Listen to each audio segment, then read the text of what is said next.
Est-ce que la démission de Santos vous surprend, messieurs? Écoute, il n'y a rien de surprenant dans le football marocain. Rien ne surprend plus. On est là dans une situation où... Est-ce qu'on a poussé la démission? Enfin, pas nous à Radio Mars, mais est-ce qu'il a été l'opinion publique, est-ce que les supporters du WAC, est-ce qu'il a été poussé vers la sortie? Sur ce qui est surprenant, c'est son arrivée d'abord. Ah ouais. Non, mais il faut parler sérieusement. Non, pas sérieusement. Il faut parler. C'est ça, c'est son arrivée. Parce qu'il ne connaît pas l'environnement. Et à la dernière minute, ils ont cherché. Parce que le système de chercher un entraîneur au Maroc, il est devenu vraiment très caricatural. Blaïd, il y a matière à croquer. Donc, on cherche vraiment celui qui veut venir. Pas le profil qu'il faut pour faire un chemin avec une équipe. En fait, tu dis, y a-t-il des volontaires pour entraîner un club de Exactement. GNFE, D'abord, qu'il soit étranger. Et puis après, on se rabat sur ce qu'on a sous la main. Et puis après, on fait avec. Il y a un problème aussi. C'est qu'aujourd'hui, tous les entraîneurs étrangers qui viennent exercer au Maroc n'ont pas les diplômes requis. Oui. Hein? Et beaucoup sont interdits de banc. Hein? Et on a dit ça, moi j'ai dit ça il y a 15 ans, voilà. Je dis ça. Ça aussi, il y a 15 il faut ans. le dire et le rappeler, insister dessus. Et pendant très longtemps, les fédérations qui se sont succédées ont donné vraiment ce passe-droit à des gens qui n'ont pas les compétences pour exercer. Vous pensez qu'aujourd'hui, on ne peut pas vérifier si un entraîneur est qualifié ou non? On peut vérifier. Si les diplômes sont valables ou non? C'est simple de vérifier avec l'Internet. Donc on ne veut pas vérifier alors? C'est par exemple... Non, on peut vérifier. Non, on ne veut pas vérifier alors? On vérifie en retard ici. En retard. On vérifie en retard, voilà. Et donc, ça tombe sur un certain nombre d'entraîneurs qui n'ont pas les diplômes requis. Hein. Requis par la FIFA en plus, hein, pas seulement que par les Marocains. Parce que pour entraîner une équipe de première division, il faut avoir certains diplômes. Alors, Rodolphe Pires, qu'est-ce que vous pensez de ça? Moi, je pense que c'est déjà la bagarre. On n'est pas encore arrivé. C'est le début d'émission, là. Je trouve que c'est très très bien parce que déjà on a un débat assez vif. Vous avez attaqué fort. Coach Ouzani a tapé fort aussi. C'est vrai en parlant des diplômes requis qui sont pas entre les mains de ceux qui sont sur les bancs. Alors en même temps, moi, ça me permet aussi de me poser la question suivante. Est-ce que quand je vois... Est-ce que les clubs sont des vrais clubs? Si vous voulez signer avec des clubs, si vous faites comme avec la sélection togolaise, par exemple, attention à signer. Là. Non, nous sommes sûrs de notre fait. Pour revenir à ce qu'on disait tout à l'heure, Canal+ s'engage avec le Maghreb de façon encore plus poussée pour proposer, je le disais tout à l'heure, le meilleur de deux matchs avec les deux championnats. Alors on pourra parler du championnat d'Algérie si vous voulez, mais aussi du championnat du Maroc. Et encore une fois, à partir de la mi-octobre, alors j'espère que d'ici la mi-octobre, on aura résolu un certain nombre de problèmes. Oui, mais, le WAC a trouvé un entraîneur d'ici là. Alors. Par exemple. Et donc du coup, on pourra très sereinement nous démarrer cette retransmission du championnat du Maroc. Et je le répète, on est vraiment très heureux de pouvoir proposer ces deux affiches sur Canal+ Maghreb parce que c'est un plus et on voulait le meilleur, Canal+ voulait le meilleur et lorsque Canal+ s'engage dans un sujet, quel qu'il soit, et notamment le sport et à plus forte raison le football, on choisit le meilleur et le championnat du Maroc et le championnat d'Algérie évidemment ont retenu notre intérêt, c'est sûr. Canal+ Maghreb, c'est-à-dire vous parlez de l'abonnement sur le satellite Badr, c'est ça? Exactement, c'est l'abonnement qu'on peut avoir, qu'on peut prendre ici dans les pays du Maghreb, effectivement, oui c'est ça. Alors, messieurs, c'est pas surprenant la démission de Santos. Et comment on dit en arabe? Parce qu'il va y avoir d'autres démissions encore. Il y a une chose qui est vraiment très regrettable, parce que avant de débuter le championnat, bien quand on termine un championnat, les gens ne font pas, par exemple, une autocritique. Ils ne font pas une analyse de l'année écoulée. Et ils ne cherchent pas le profil qu'il faut pour avoir une nouvelle orientation. Maintenant, chercher un entraîneur, c'est pas pour gérer tout simplement le quotidien.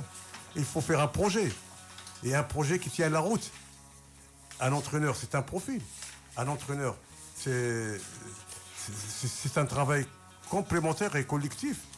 Un entraîneur, c'est une visibilité. C'est quoi un entraîneur? Un entraîneur, c'est quelqu'un qui est capable de transformer et de valoriser les qualités des joueurs. Un projet, mettre en valeur un projet aussi. C'est ça, c'est un projet. Alors maintenant, non, celui-là, ça ne va pas. Celui-là, on dit en arabe, راه عنده السويرتي هذا راه غادي يجي يعاوننا السويرتي في يديه السويرتي غادي يطلع الفرق البريمير ديفيزيون il fait monter les équipes de National 2 à National 1 mais c'est un dialogue responsable c'est pas sérieux. Ouais, encore, il faudrait. On peut se poser une question qui est légitime. Qui choisit les entraîneurs dans les clubs aujourd'hui? Est-ce que ce sont les dirigeants? Est-ce qu'il y a une commission spécialisée à d'autres? C'est lui qui paye, le président. Alors maintenant, on va avoir un problème pour Ftih Jamal, le pauvre Ftih Jamal, parce qu'il a signé à El Jadida en comptant sur le président Mustafa Moundib qui part. Quel sort sera réservé à Ftih Jamal qui est déjà parti à Marrakech à cause de la démission de l'ancien président du COCAF de Marrakech? D'ailleurs, dans le Sabah, sur le journal, il y a aussi proposition de Ftih Jamal de quitter le Jadida. Oui, on parle du Raja, mais... De quitter le Jadida maintenant. Mais au Raja, il y a quand même... Ou du WAC, non? Maintenant, le football chez nous, il est géré par les supporters. Et directement, quand une équipe, par exemple, entame le championnat, qu'est-ce qu'on dit? On va gagner le championnat. Qu'est-ce qu'il faut faire? On achète les joueurs. Mais on achète des joueurs 10, 8, 12. Mais pour vraiment construire une équipe, il faut des années. Il faut beaucoup de complicité entre les joueurs. Mais si à chaque année, et chaque 3 mois ou 4 mois, il y a le transfert d'été et le transfert d'hiver, on change le tiers de l'équipe. Comment trouver cette complicité? Comment trouver vraiment ce puzzle qu'il faut essayer de monter savamment et avec énormément de temps et avec énormément de visibilité, avec énormément de précision pour atteindre vraiment une gestion rentable d'une équipe de football. Donc, bon, alors pour l'instant... Donc à l'instant, moi je vois aussi que n'importe qui donne son avis sur le football parce que pour gérer le football, il y a deux aspects bien distincts. Il y a la technique et l'administratif. Donc, aujourd'hui, sur le Sabah aussi, on a vu vraiment le ministre... Ça fait 2 fois déjà, hein, Sabah. Oui, le ministre... Non, parce que, le ministre de la Jeunesse et du Sport qui donne son avis sur l'entraîneur et qui donne vraiment celui qui est international et celui qui n'est pas international. Mais vraiment, ça pose vraiment des réflexions de dire... Confusion des genres. De dire vraiment, est-ce que quelqu'un qui n'a jamais eu une carrière professionnelle et qui n'a jamais géré la technique, tout ça, peut s'aventurer? Moi, j'ai appris une chose que je ne m'explique jamais sur les choses que je ne maîtrise pas. Bon, alors, pour l'instant... Il faut rappeler une petite chose, Lino, c'est que ces entraîneurs-là, qui sont limogés pour certains d'entre eux, sont les leaders du championnat. Et souvent, vous avez un entraîneur champion... Il n'a pas été limogé, hein, Dos Santos, attention. Hein, il n'a pas été limogé, hein, il a démissionné. Il a démissionné. Et ses démissions ont été acceptées.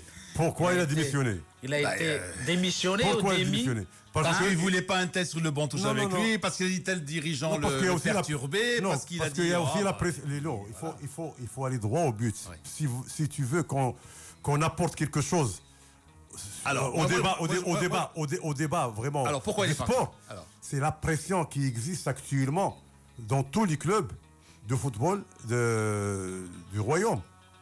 Avant de venir au Maroc, il devait savoir qu'il était là pour diriger, pour entraîner un grand club qui s'appelle le Wydad de Casablanca, dans une grande métropole où il joue tous les matchs, il les joue devant 50 000 spectateurs. Et pour gagner à chaque fois. Il n'était pas à Niamey ou à Ouagadougou, donc il devait savoir où il venait, où il mettait les pieds. Non, ne caricaturons pas. Et pour gagner à chaque fois qu'il monte sur le terrain. Et pour gagner les 30 matchs de championnat. C'est ça aussi. Moi, je vais caricaturer. Pas pour gagner les 30 matchs de championnat. À chaque fois que le Wydad perd, il y a vraiment des contestations. À chaque fois que le Raja perd, il y a des contestations. À chaque fois que l'équipe est dans le creux de la vague, comme il arrive à toutes les grandes équipes du monde, vraiment... alors on proteste. Donc c'est quoi? C'est qu'on ne maîtrise pas vraiment. Moi je vais caricaturer, c'est ce que je ne cesse de faire. Ouais. Monsieur Dos Santos a dit avant de partir pour Fès et rencontrer Wydad Fès, il a dit si je ne gagne pas cette équipe, je pars. Il a dit. Alors quand un entraîneur est dans cet état-là, ça veut dire que c'est foutu. Et les autres ont dit, même s'il gagne contre le WAF, il va partir. Dans le métier, donc il y avait cette pression. Dans le métier, on appelle ça de l'arrogance. Et puis, il ne faut pas oublier qu'il y a eu des chamboulements même au sein du comité du WAC. Il n'y a pas que Dos Santos qui soit parti, mais un dirigeant a été limogé parce qu'il a été accusé d'avoir créé le climat actuel en combattant systématiquement Dos Santos et son staff. Voilà. Bon. Belle équipe. Alors, messieurs, on va écouter le nom de l'entraîneur qui va assurer l'intérim. Fouad Sahavi. Donc, le Daoudi de service, enfin, je sais pas. Voilà. Ce que faisait Daoudi l'année dernière ou les fois précédentes, cette fois, c'est Fouad Sahavi qui va le faire. Fouad Sahavi avec quand même plus de savoir. Hein. C'est quelqu'un qui est formé et qui aura l'honneur et le privilège d'avoir dirigé Daoudi n'est pas à l'écoute. Pendant une période qui sera dans son palmarès, dans son CV. Hein. C'est très important que d'avoir dans son CV cette référence. S'il te plaît, le football, il obéit pas au bac plus 4. Le football, c'est une formation, c'est une carrière, c'est du professionnalisme pour gérer le professionnalisme. C'est ça le football. Oui, il n'y a pas que le bac. C'est un bac plus 5, c'est bon aussi, en plus. Il y a l'expérience, il y a le terrain. Oui, il y a le terrain.